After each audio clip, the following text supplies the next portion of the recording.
dia akan diberikan rezeki oleh Allah dengan jalan yang tidak disangka-sangka. Rezekinya datang dengan cara yang tidak disangka-sangka. Gajinya mungkin kecil, tapi penghasilannya gede. Kan itu yang penting. Gaji dan penghasilan kan lain tuh. Boleh jadi gaji kecil, asal penghasilan gede, kan nikmat hidup itu. Nah, penghasilan ini ada yang bisa kita perkirakan. Bisa kita perkirakan. Misalnya gaji itu tadi. Kalau saya kerja, gaji saya begini. Ada rezeki yang masuk min haitsu la yahtasib. Tidak kita sangka-sangka. Tidak kita duga-duga. Tahu-tahu ada saja rezeki. Datang orang, bawa persoalan yang mendatangkan hasil. Sebab rezeki, jodoh, maut memang seperti bayangan. Kita uber-uber dia lari, kita diem dia diem.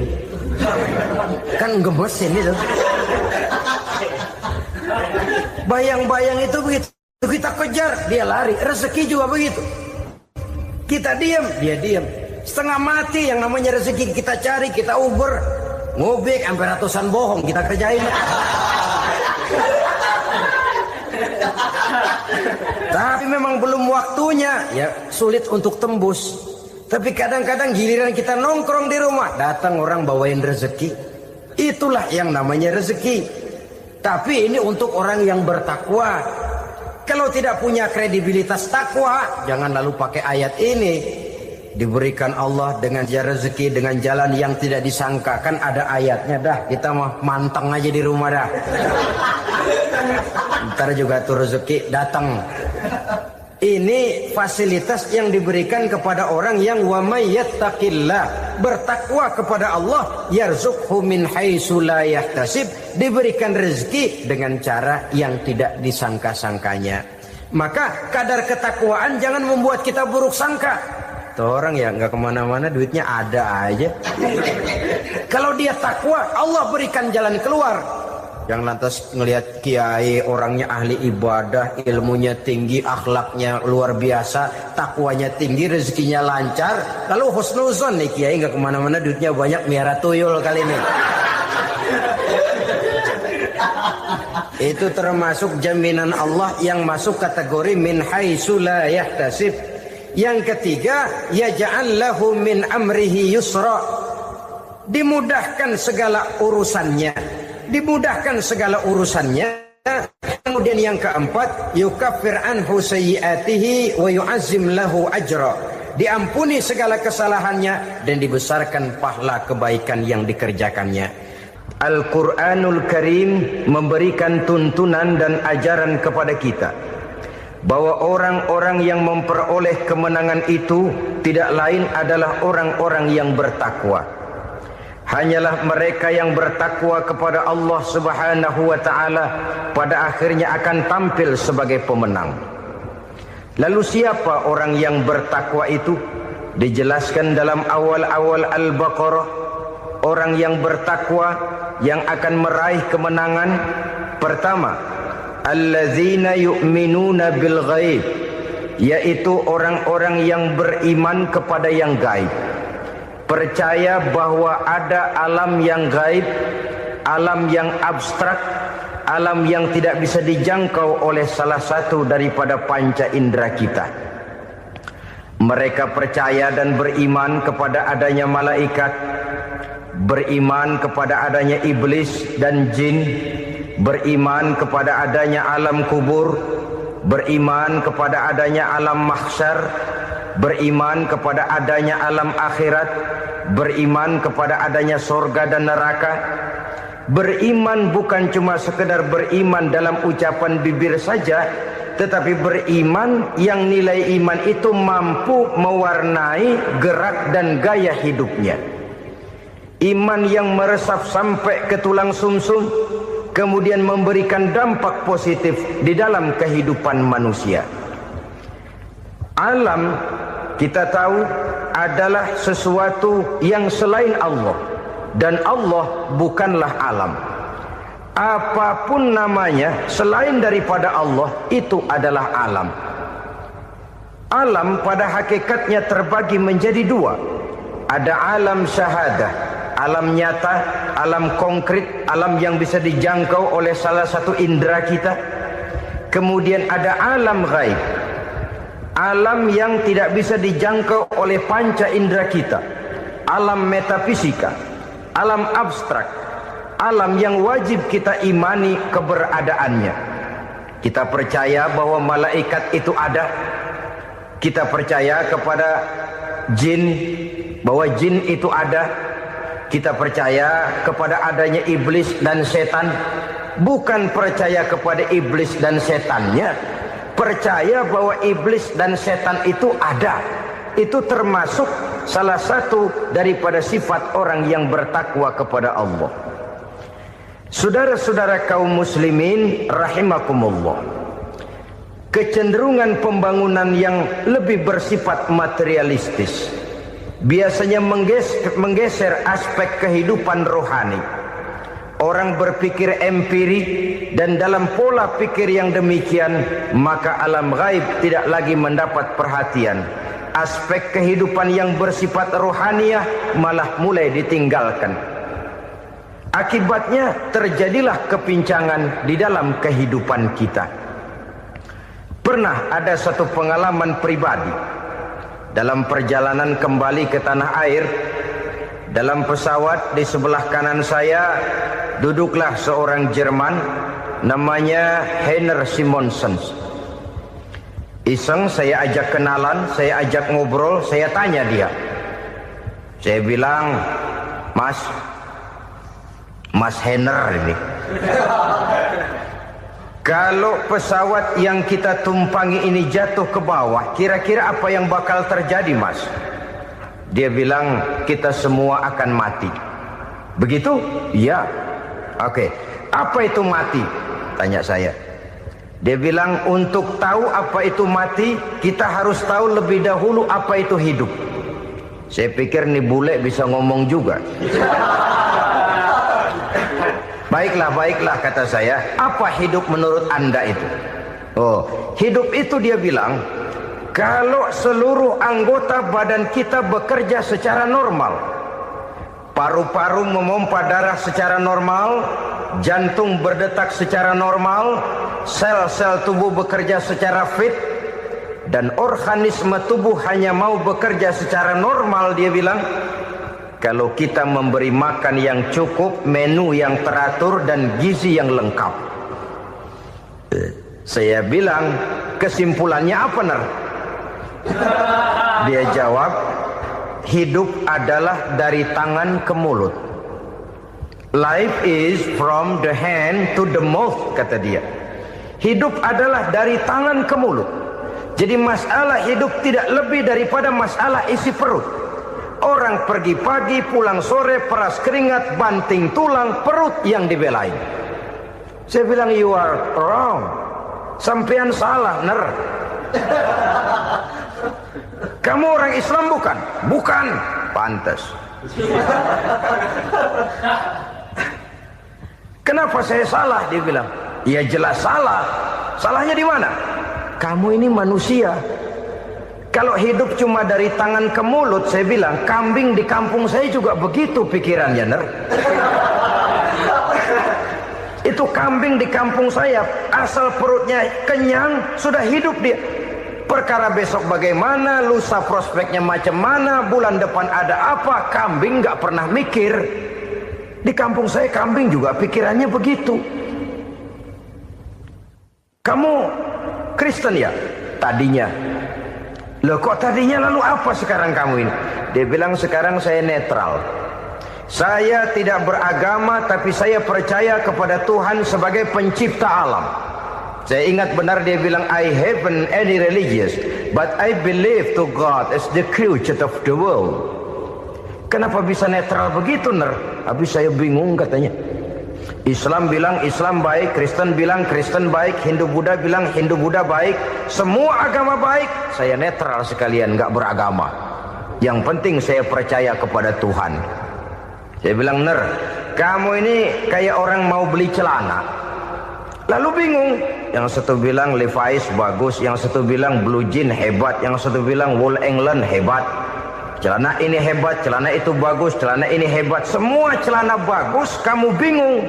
Akhirnya netral, tidak pakai celana. Itu juga salah. Saya pikir-pikir, kemudian saya melihat bahwa dua pola berpikir Henner ini nampaknya sudah mulai menggejala di lingkungan masyarakat bangsa kita.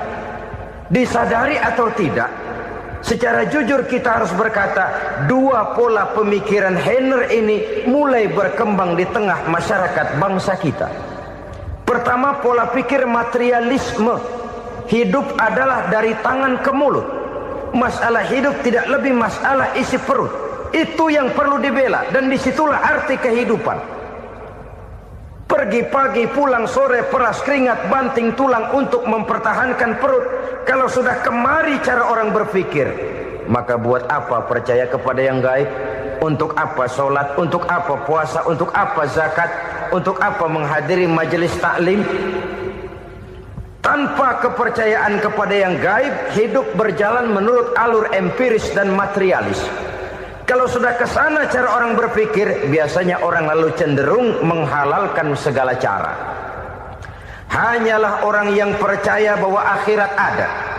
Hanyalah orang yang percaya bahwa alam kubur itu ada.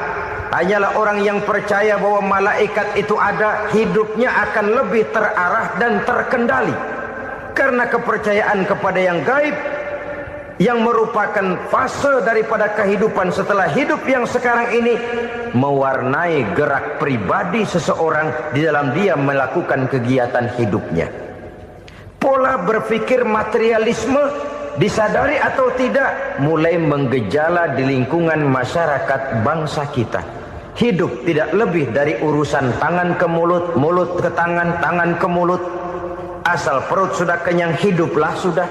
Perkara bagaimana prospek hari yang akan datang, bagaimana akhirat, tidak jadi persoalan. Ini yang oleh Nabi diperingatkan, ad-dunya sijnul mu'min wa jannatul kafir. Dunia adalah penjara bagi orang beriman dan surga bagi orang kafir. Dulu di zaman Belanda hadis ini pernah disalah tafsirkan, disalah artikan, digunakan sebagai senjata untuk mengkebiri dan membuat impoten umat Islam. Sudahlah umat Islam gak usah macam-macam, kata Belanda. Dunia ini kan penjara buat orang Islam, surga buat orang kafir. Di penjara jangan bertingkah.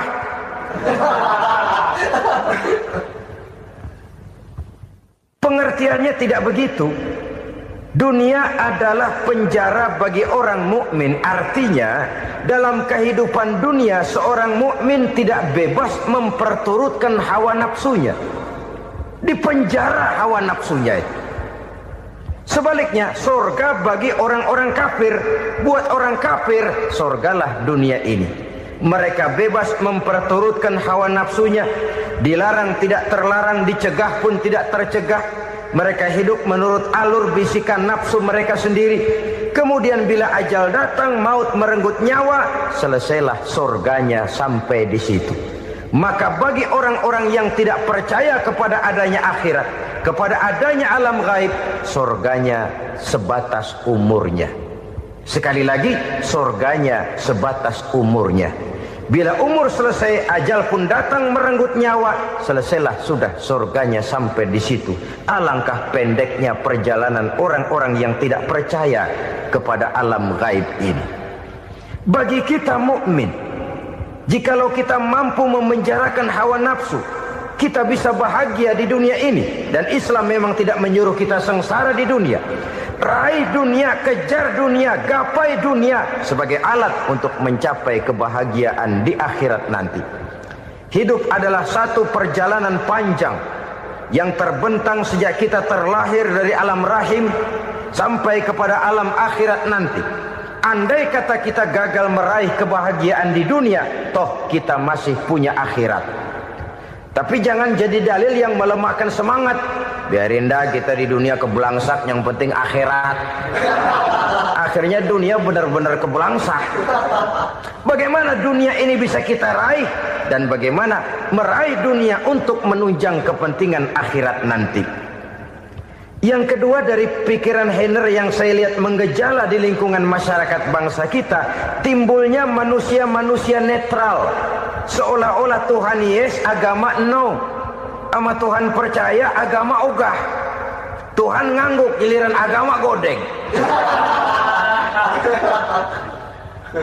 Padahal hampir dalam setiap ayat dalam Quran, kata-kata amanu biasanya bergandeng dengan wa amilus sholihat, iman dan amal soleh. Ini sebagai isyarat Tuhan dan agama jangan pernah dipisah-pisah. Apabila kita bertuhan, maka kita harus beragama.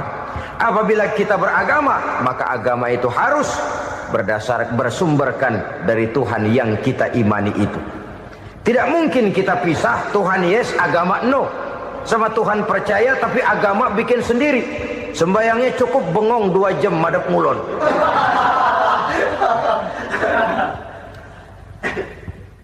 Saudara-saudara kaum muslimin rahimakumullah. Jadi dengan demikian, agama yang kita akui merupakan unsur mutlak di dalam pembangunan sekarang ini, merupakan bagian dari kehidupan yang menuntun kita bahwa di balik alam nyata ini, di balik alam syahadah ini ada alam gaib.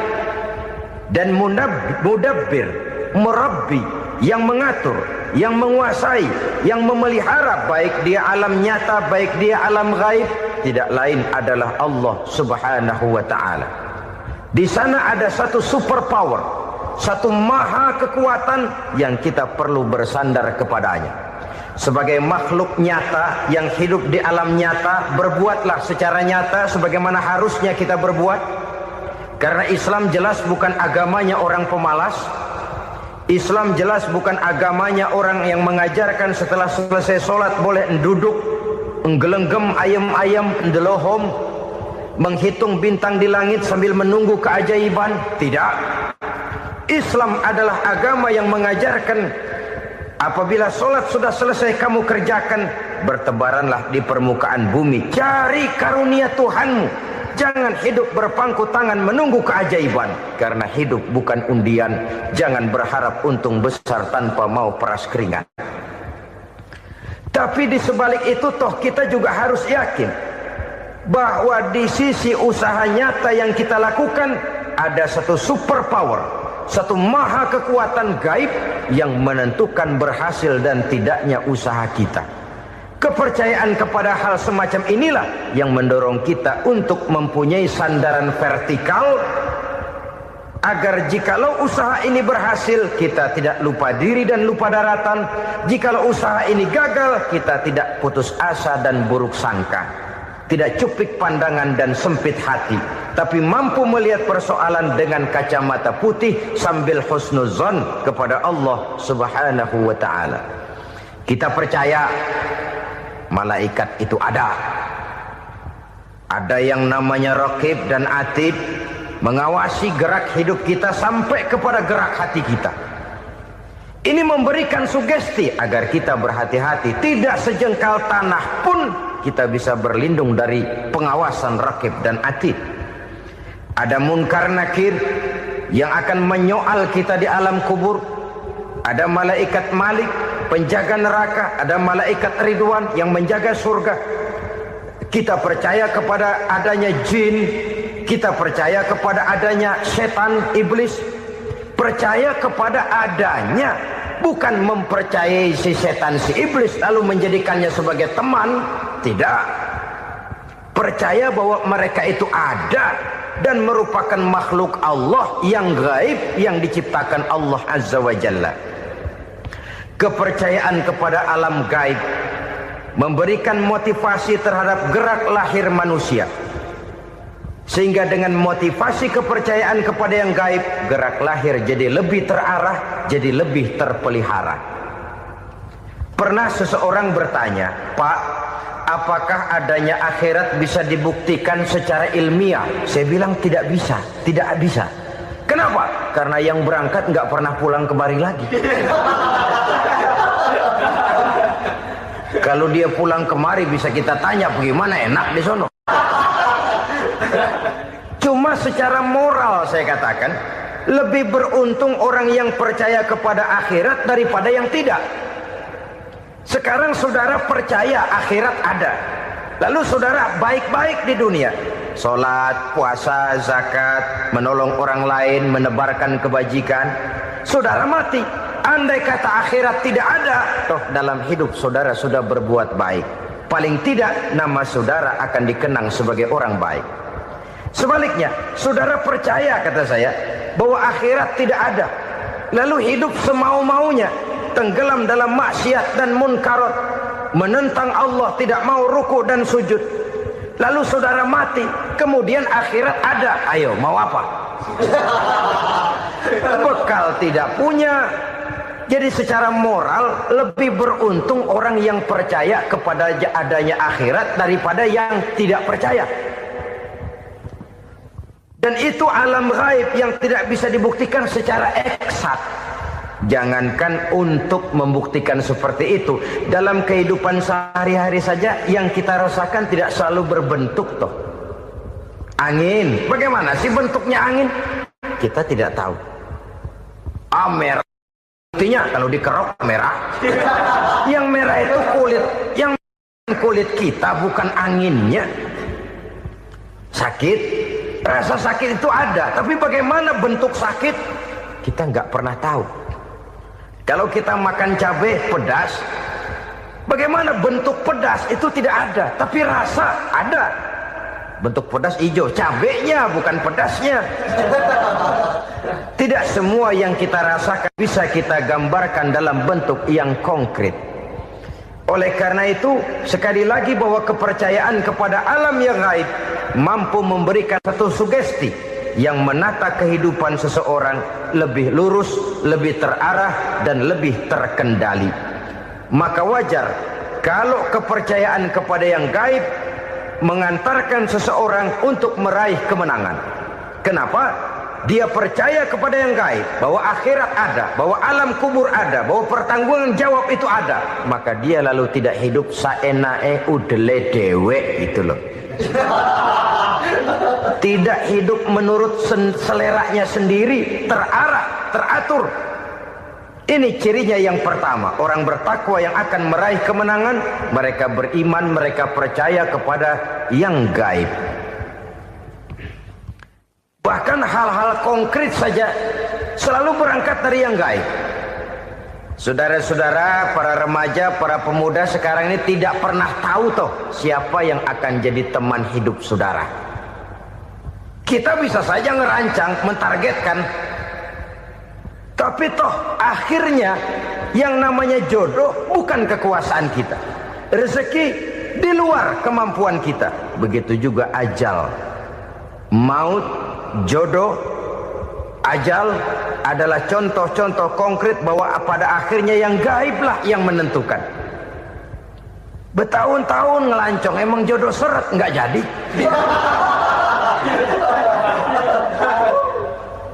Begitu kenal baru setengah malam nginep ditangkap hansip kan. Hal-hal semacam itu kadang-kadang kita berpikir suuzon, gile, perempuannya cakep banget, lakinya rebek amat. Memang begitulah jodohnya. Memang begitulah jodohnya. Saudara hadirin ma'asyiral muslimin yang saya hormati, jadi hal-hal yang konkret saja kita yakini sepenuhnya ditentukan oleh satu superpower yang gaib itu tadi. Dari sanalah segala ketentuan itu berangkat dan kesanalah segalanya akan kembali. Maka kepercayaan kepada yang gaib meluruskan gerak hidup seseorang dan itu akan mengantarkan dia kepada meraih kemenangan. Satu. Yang kedua, wa yuqimuna shalah. Orang bertakwa yang akan meraih kemenangan itu adalah orang-orang yang mendirikan sholat. Kenapa sholat mengantarkan orang untuk meraih kemenangan? Yang jelas, inna sholata tanha anil fahsya'i wal munkar. Sholat mampu mencegah manusia dari perbuatan keji dan munkar. Banyak filsafat hidup yang terkandung di dalam solat ini. Sejak kita wudhu sampai kita menghadap ke arah kiblat, sampai kita melakukan gerak-gerak solat, bacaan-bacaan yang ada di dalam solat, lalu sampai kepada mengucapkan salam. Banyak filsafat hidup yang terkandung di dalam solat. Umpamanya saja, setelah takbiratul ihram, mulai kita dengan solat dalam posisi berdiri. Diajarkan dalam kitab-kitab fikih agar kita melihat ke arah tempat sujud. Ini kan filsafat kehidupan. Kalau kamu solat dalam posisi berdiri, lihat tempat sujud. Jangan solat mata jelalatan, sebab nanti bisa mengurangi kekhusyuan. Jadi wajar kalau yang dikatakan bahwa yang paling afdol adalah soft yang di depan. Kenapa? Secara harfiah pengertiannya akan lebih mengundang kekhusyuan. Kenapa? Kalau kita di soft paling depan, di masjid umpamanya paling banter kita lihat tembok. Tapi kalau kita soft di tengah atau di belakang, orang-orang di depan kita pun akan kelihatan. Yang bajunya loreng, yang bajunya genggang, yang bajunya macam-macam. Kita lihat, kadang-kadang kita pikirin, ada yang bajunya bolong. Kita sholat tapi dalam hati, ini orang bajunya robek yang nggak tahu apa. Ada saja hal-hal yang mengusik kekhusyuan kita. Oleh sebab itu diajarkan dalam posisi berdiri, lihat, arahkan pandangan matamu kepada tempat sujud. Ini kan filsafat kehidupan. Maksudnya apa? Kalau lagi diri, lihat dong tempat sujud. Kalau udah di atas, ingat dong sama yang bawah. Kalau sudah tinggi, ingat dong dari mana kamu berangkat. Kalau sudah berkuasa, bantu dong yang lemah. Kalau sudah kaya, santuni dong yang miskin. Kalau sudah alim, bimbing dong yang awam. Ini filsafat kehidupan. Dalam posisi berdiri, kau lihat tempat sujud. Ini akan melahirkan kepekaan sosial, di mana seseorang mau tahu kepada orang lainnya. Bagaimanapun kaya kita, tinggi pangkat dan jabatan kita, jikalau hidup hanya untuk kepentingan perut sendiri saja, rasanya belum membawa manfaat di dalam kehidupan kita. Tapi efek yang tertinggi sesungguhnya, solat mencegah manusia dari perbuatan keji dan munkar. Perbuatan keji dan munkar, walaupun kelihatannya mendatangkan uang, membawa keuntungan, tapi itu keuntungan semu, keuntungan sementara. Dengan menipu orang lain kita bisa dapat untung, tapi tidak membawa berkah. Dan itu adalah kerugian besar dalam kehidupan kita. Maka untuk meraih kemenangan, harus dimulai dengan membentuk kepribadian yang tegar, memiliki sandaran vertikal yang langsung kepada Allah Subhanahu wa ta'ala. Dan itu hanya bisa kita tempuh melalui jalur ibadah formal yang sudah ditentukan Allah, yakni solat yang 5 waktu. Untuk memperkuat itu, ada solat-solat sunnah, rawatib, nawafil, sebagai terminal-terminal kontrol cadangan untuk memelihara stabilitas temperatur batin di dalam kita berhubungan dengan zat yang maha gaib, yaitu Allah Subhanahu wa ta'ala. Orang sering bertanya, Pak, itu tetangga saya nggak sholat, duitnya nggak habis-habis, Pak. Nggak sholat tapi mobilnya tambah terus. Nggak sholat tapi usahanya makin maju. Tapi di sisi lain ada orang yang rajin sholat, rezekinya butak bener. Anaknya mana kurus, mana korengan. Saudara hadirin ma'asyiral muslimin rahimakumullah. Harus saya katakan bahwa solat memang bukan untuk cari duit. Solat adalah sandaran vertikal kita kepada Allah. Sedangkan soal rezeki itu berkaitan dengan sifat Allah maha pengasih dan maha penyayang. Allah maha pengasih, siapapun dikasih kalau mau usaha. Allah maha penyayang, tidak semua orang disayang oleh Allah Azza wa Jalla. Dan belum tentu banyak harta itu merupakan nikmat. Mungkin juga istidraj. Artinya istidraj itu dikasih tapi diambulin, kalau bahasa Betawinya itu. Dikasih tapi diambulin, itu bukan merupakan nikmat sesungguhnya, lebih merupakan azab dari Allah Subhanahu wa ta'ala.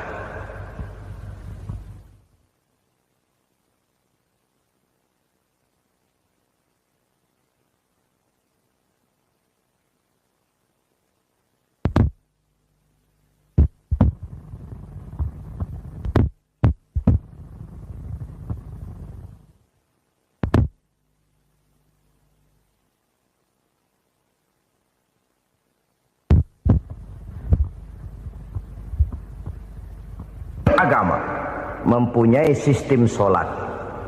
Dan kita umat Islam telah dituntun oleh Allah Subhanahu wa ta'ala yang wajibnya 5 kali dalam sehari semalam mendirikan sholat.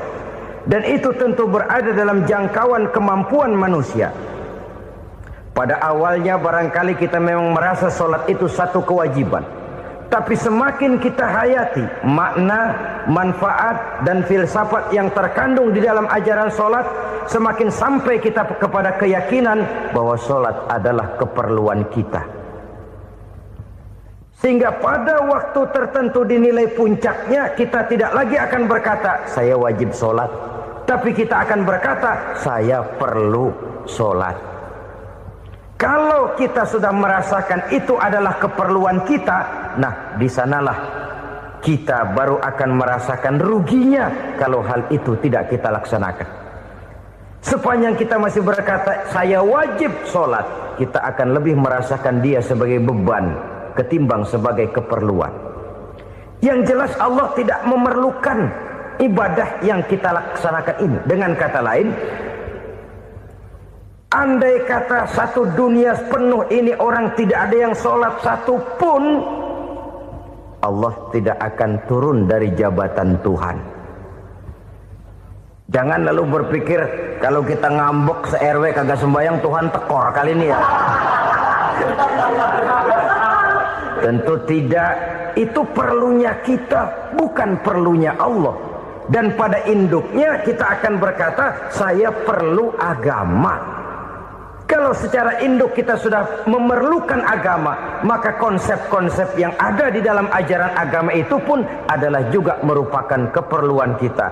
Baik dia bernama sholat, baik dia bernama puasa, baik dia bernama zakat, baik dia bernama haji, seluruhnya adalah keperluan kita. Dan sesuatu yang kita perlukan apabila tidak kita laksanakan akan melahirkan kerugian di dalam kehidupan. Jangan heran kalau kita membaca riwayat perjalanan hidup para salafus soleh, orang-orang soleh. Ada yang tahajud sampai 100 rakaat, ada yang sholat malam kakinya sampai bengkak. Kita sekalinya bengkak biri-biri. Ada yang sholat membaca surah dalam Al-Quran sampai khotam Quran. Kok mau? Mereka sudah merasakan itu keperluan. Itu saja soalnya. Satu saat pun jikalau kita merasa bahwa itu keperluan saya, kita pun akan melaksanakan seperti itu. Keperluan saya dalam kehidupan. Inilah yang kedua. Yang ketiga, orang bertakwa yang akan meraih kemenangan itu, wa mimma razaqnahum yunfikun. Mereka membelanjakan sebagian daripada rezeki yang diberikan Allah kepada mereka. Mereka infakkan di jalan Allah. Ada satu dialog menarik. Satu hari seorang anak muda bertemu dengan seorang kakek-kakek yang sudah dikenalnya baik. Bertanyalah anak muda ini, "Kek, umur kakek berapa tahun?" 15 tahun, kata si kakek. "Anak kakek berapa orang?" 1. "Harta kakek berapa banyak?" 15 juta. Si anak muda ini bengong. Lalu protes, "Kok kakek bohongin saya?" "Kenapa?" "Saya tahu umur kakek 70 tahun. Kenapa ngaku 15? Saya tahu anak kakek 5. Kenapa bilang 1? Saya tahu kakek miliuner, miliaran uang kakek. Kenapa ngaku cuma 15 juta? Begini, kata si kakek tadi. Benar, umur saya 70 tahun. Tapi dari umur yang 70 tahun itu baru 15 tahun terakhir ini saya merasakan ibadah kepada Allah. Meninggalkan maksiat, jauh dari segala macam munkarat. Maka yang 15 tahun inilah yang benar-benar saya rasakan sebagai umur saya. Benar anak saya 5, tapi yang 4 susah diatur. Cuman 1 rasanya nih yang bakal jadi si buah hati belahan jantung pelanjut cerita penerus sejarah. Cuma 1 ini yang saya harapkan yang akan jadi anak soleh, yang akan membuat saya menerima pensiunan pahala. Kalau yang 4 apek dah, nggak ada harapan. Yang satu nyekek botol melulu. Oh begitu, iya. Lalu kenapa kakek bilang harta kakek cuma 15 juta padahal saya tahu kakek uangnya miliaran, depositonya banyak? Ya karena 15 juta itulah yang saya ingat yang pernah saya belanjakan di jalan Allah. Saya merasa itulah harta saya yang sebenarnya. Yang miliaran yang saya simpan di bank kelak kalau satu saat saya mati akan jadi rebutan di antara anak-anak saya.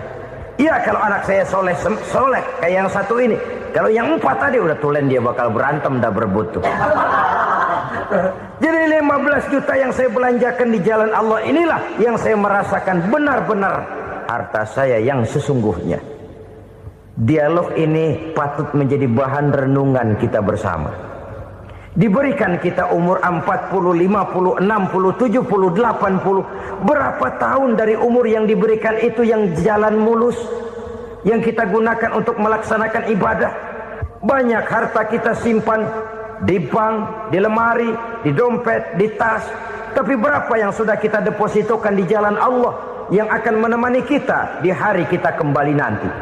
Maka orang bertakwa yang akan meraih kemenangan, wa mimma razaqnahum yunfikun, mereka membelanjakan sebagian dari rezeki yang diberikan Allah di jalan Allah Subhanahu wa ta'ala. Ma'asyiral muslimin rahimakumullah. Zahirnya memang kita memberikan kepada orang lain, tapi hakikatnya kita menyimpan untuk diri kita sendiri. Kita memberikan kepada yatim piatu 25.000. Zahirnya kita memberikan si yatim, hakikatnya kan kita cuma nyimpan. Saya berikan, titip kepadamu, ini untuk saya di akhirat. Kau boleh belikan baju, kau boleh belikan untukmu makan, kau boleh bayarkan sekolahmu. Ini untuk saya. Hakikatnya kita nyumbang masjid 1 juta, zahirnya kita berikan kepada panitia masjid, tapi hakikatnya kan cuma titip 1 juta ya untuk saya di alam kubur nanti. Silahkan kau boleh belikan semen, ini uang, belikan besi, belikan pasir. Saya cuma sekedar titip untuk kepentingan saya. Hakikatnya kita cuma sekedar menitip. Sebagaimanapun pada hakikatnya, apapun yang kita miliki dalam kehidupan kan cuma sekedar hak guna pakai, bukan hak milik mutlak. Harta kita, rumah kita, kendaraan kita, kebun kita, pabrik kita, hak guna pakai saja. Hak milik mutlak cuma untuk Allah Subhanahu wa ta'ala. Saudara-saudara kaum muslimin rahimakumullah. Ini yang ketiga. Kemudian yang keempat, orang-orang bertakwa yang akan meraih kemenangan, allazina yu'minuna bima unzila ilaika. Mereka yang beriman, mereka yang percaya kepada apa yang telah diturunkan kepadamu Muhammad, ay Al-Quran, yakni Al-Quranul Karim. Setelah percaya kepada yang gaib, mendirikan solat, kemudian menginfakkan sebagian dari rezeki yang diberikan Allah, mereka juga lalu percaya kepada yang diturunkan terhadap Nabi, yaitu tidak lain Al-Quranul Karim. Sekali lagi di sini, percaya bukan hanya sekedar percaya saja, tetapi percaya lalu menjadikan Al-Quran itu sebagai pedoman hidup. Sebab memang Al-Quran itu adalah GBHM, garis-garis besar haluan muslim. Apa yang harus kita lakukan, apa yang harus tidak kita lakukan, bagaimana mestinya kita bertingkah laku dan berbuat, seluruhnya tercantum di dalam Al-Quranul Karim. Itu sebabnya ketika satu hari Aisyah ditanya bagaimana akhlak Rasul, beliau menjawab, kana Rasulullah sallallahu alaihi wasallam khuluquhul Quran. Akhlak daripada Rasulullah tidak lain adalah Al-Quran. Jawaban simpel ini memberikan gambaran bahwa keseluruhan daripada konsepsi Quran sudah diterjemahkan dalam kehidupan Rasulullah sallallahu alaihi wasallam. Karena kita tahu akhlak adalah keseluruhan dari gerak hidup manusia. Sejak ia berpribadi, berumah tangga, bertetangga, bermasyarakat, sampai kepada berbangsa dan bernegara, Al-Quran tetap memberikan sentuhan nilainya. Oleh karenanya, orang-orang yang bertakwa adalah orang-orang yang menjadikan Al-Quran sebagai pedoman dalam kehidupannya. Dan kita yakini Al-Quran diturunkan kepada Nabi Muhammad bukan merupakan produk Nabi Muhammad. Isi dan redaksinya langsung dari Allah Subhanahu wa ta'ala. Kemudian cirinya yang kelima, orang bertakwa yang akan meraih kemenangan itu, wa ma unzila min qablika. Tidak hanya sekedar percaya kepada yang diturunkan terhadap Nabi Muhammad yaitu Al-Quran, mereka juga percaya kepada apa yang pernah diturunkan kepada para nabi, kepada para rasul sebelum Nabi Muhammad. Percaya kepada adanya suhuf, percaya kepada adanya Taurat, percaya kepada adanya Injil, percaya bahwa Allah dahulunya sudah menurunkan Taurat kepada Musa, percaya bahwa Allah sudah menurunkan Injil kepada Isa, percaya Injil ada, Taurat ada, diturunkan Allah untuk Isa dan Musa, tetapi tidak wajib mengamalkannya karena kita sudah diberikan Al-Quranul Karim. Ini yang perlu saya garis bawahi. Kita percaya Allah telah menurunkan Injil dahulu kepada Isa. Kita percaya bahwa Allah telah menurunkan Taurat dahulunya kepada Nabi Musa. Kadang-kadang ini dijadikan dalih, dikacaukan pengertiannya. Quran saja mengajarkan bahwa orang yang bertakwa harus percaya kepada Injil, maka pakailah Injil. Apalagi kalau ayat sebelumnya ditilap, dihapus, dihilangkan, Injilnya yang ditekankan, maka akan terjadilah penekanan yang salah arah. Karena salah arah akhirnya bisa merusak dan menghancurkan akidah. Ketika Rasul suatu saat pernah ditanya orang, "Ya Rasul, bagaimana sikap kita sebagai muslim terhadap Injil yang ada sekarang?" Beliau menjawab, "La tukadzibuhu jami'an wa la tusaddiquhu jami'an." Jangan didustakan seluruhnya, jangan juga dibenarkan semuanya. Artinya, ini sudah merupakan gambaran dari Rasul bahwa dalam Injil yang ada sekarang masih ada ajaran-ajaran tauhid yang dibawa oleh Nabi Isa dan diajarkan kepada umatnya. Tapi juga dalam Injil yang sekarang ini sudah terkena intervensi dan investasi manusiawi. Karena itu Rasul menyimpulkan, la tukadzibuhu jami'an wa la tusaddiquhu jami'an. Jangan didustakan semua, jangan dibenarkan seluruhnya. Kita memang percaya Allah telah menurunkan Injil kepada Nabi Isa dulu, tapi kita tidak wajib mengamalkan Injil. Kita percaya Allah telah menurunkan Taurat kepada Nabi Musa, tapi kita tidak wajib mengamalkan kitab ajaran Taurat. Yang wajib kita percayai dan kita amalkan hanyalah Al-Quranul Karim. Kenapa? Oleh karena baik yang ada di dalam Taurat, baik yang ada di dalam Injil, tentu tercakup di dalam Al-Quran sebagai kitab terakhir yang diturunkan oleh Allah Subhanahu wa ta'ala. Dan itu wajar. Kalau seorang pejabat mau mengeluarkan satu keputusan baru, tentu dia harus meninjau keputusan-keputusan lama. Andai kata dianggap tidak berlaku, dianggap tidak relevan lagi, maka keputusan-keputusan lama itu tentu sudah dianggap tidak berlaku. Sebagian daripada aturan-aturan dalam keputusan lama yang masih dianggap relevan tercantum dalam keputusan baru yang wajib diamalkan. Begitulah hubungannya antara Al-Quran, Taurat, Zabur, dan Injil.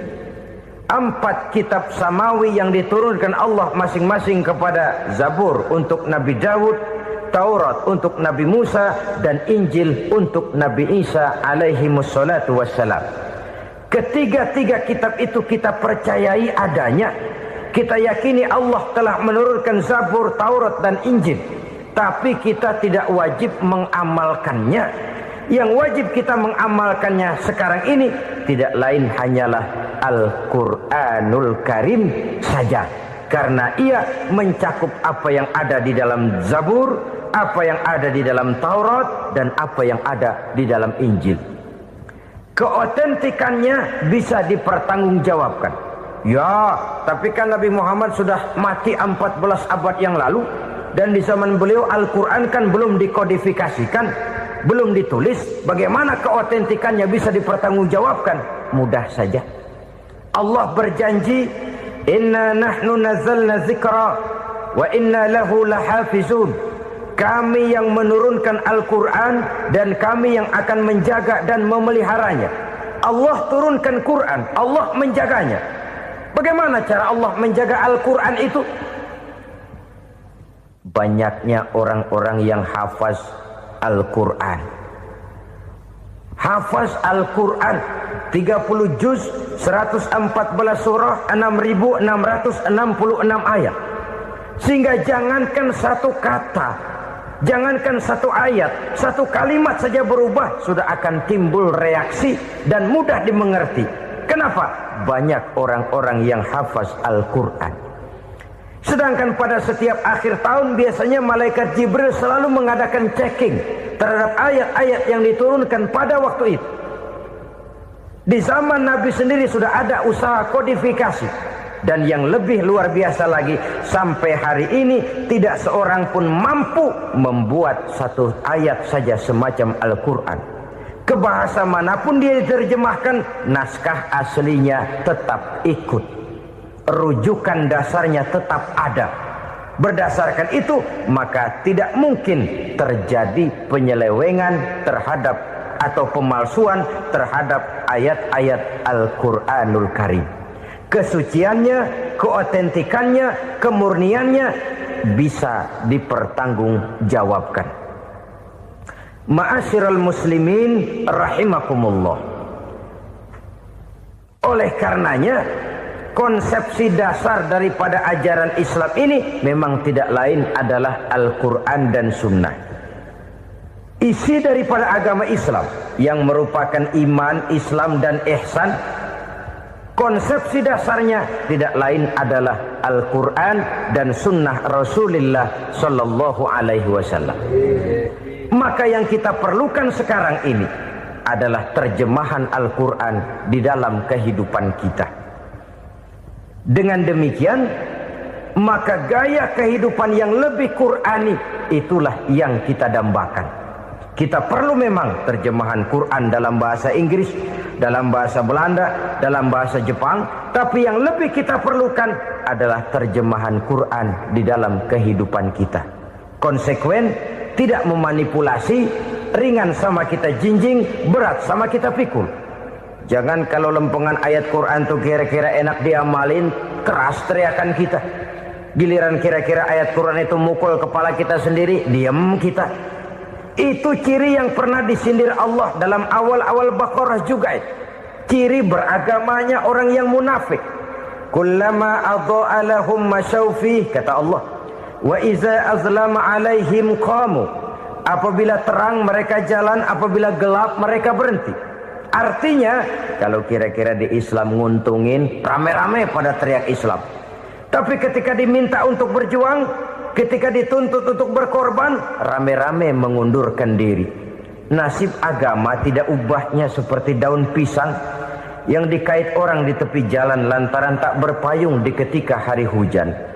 Manakala hujan usailah sudah, daun itu pun dicampakkan di tepi jalan, diinjak pula orang nan lalu.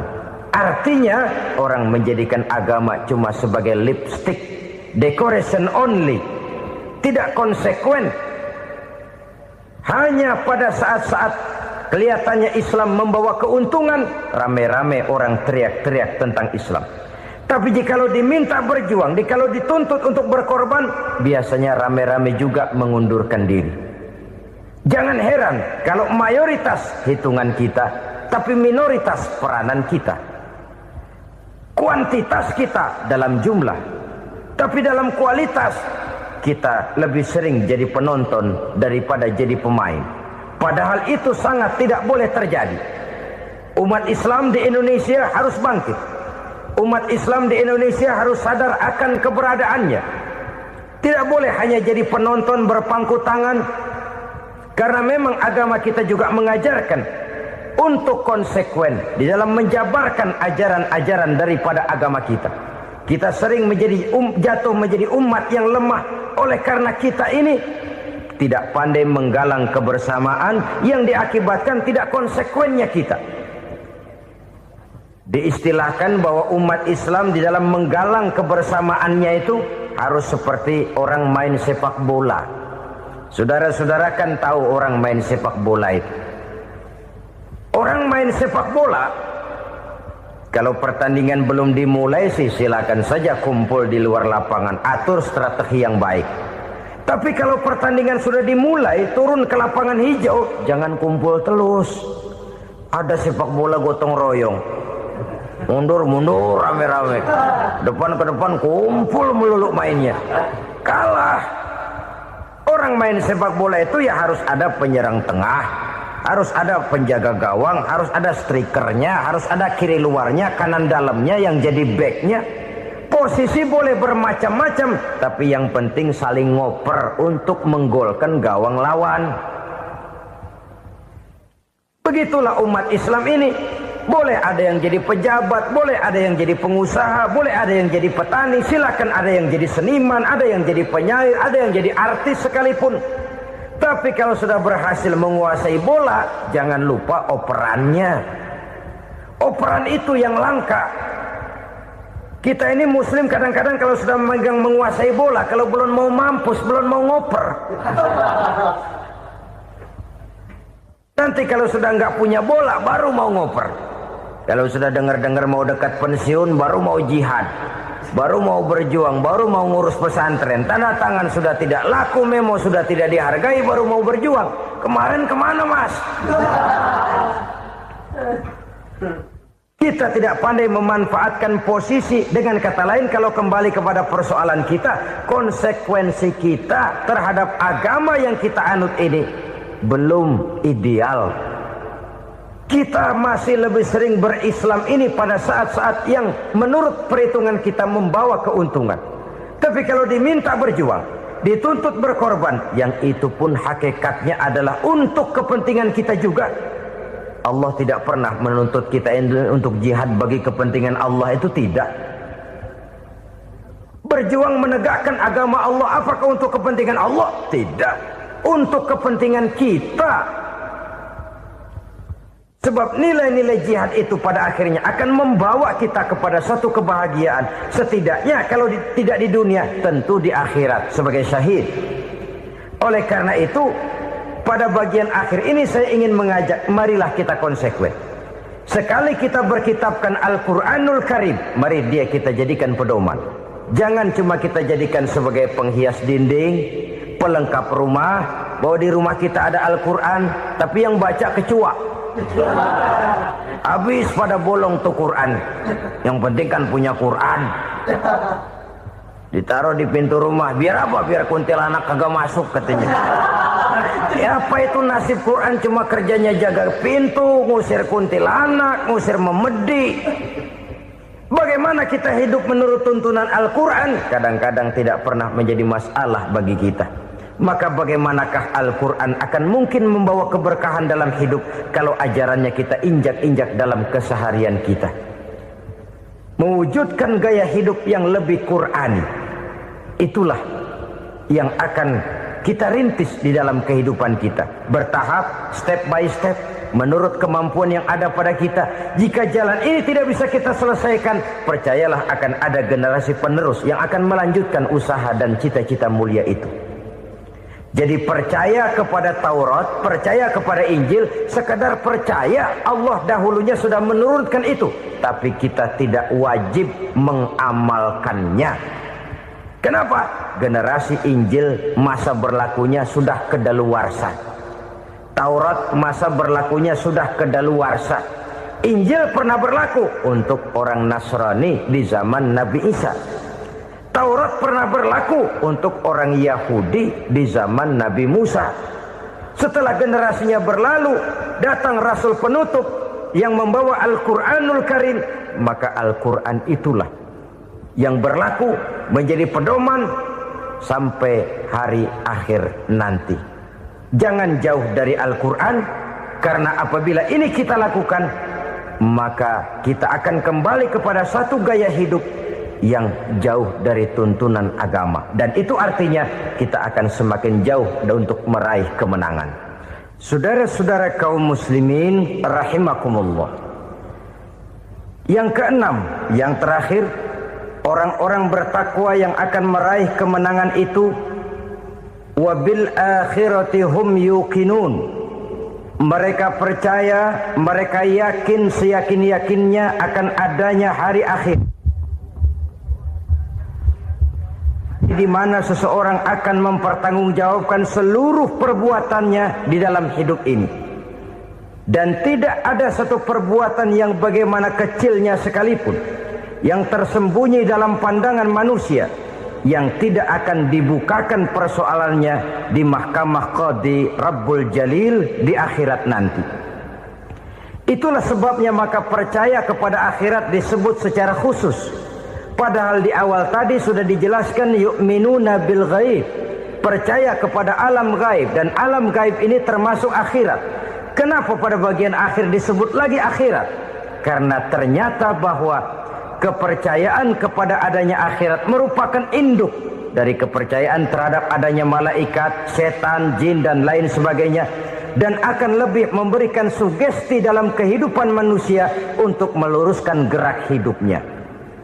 Jikalau satu saat tergerak hati akan berbuat kejahatan, ingin mencuri, sadarlah, awas ada akhirat. Sebab kalau kita cuma teriak awas ada polisi, itu cuma tertunda sementara, begitu polisi meleng embat. Kalau kita ingin berbuat jahat cuma berteriak awas ada hansip, cuma sementara kehansip itu ada. Tapi kalau ceritanya awas ada akhirat, mau menyeleweng awas ada akhirat, mau berjudi awas ada akhirat, mau mencuri awas ada akhirat. Keyakinan yang akan meluruskan gerak hidup manusia sehingga gerak itu jadi lebih terarah dan terkontrol, tidak merugikan baik diri sendiri, lebih-lebih orang lain. Ternyata bahwa kepercayaan kepadanya adanya hari akhirat sanggup menjadi sumber daya kontrol dari kehidupan manusia, sehingga ia tidak terjebak dalam perbuatan maksiat dan munkarat.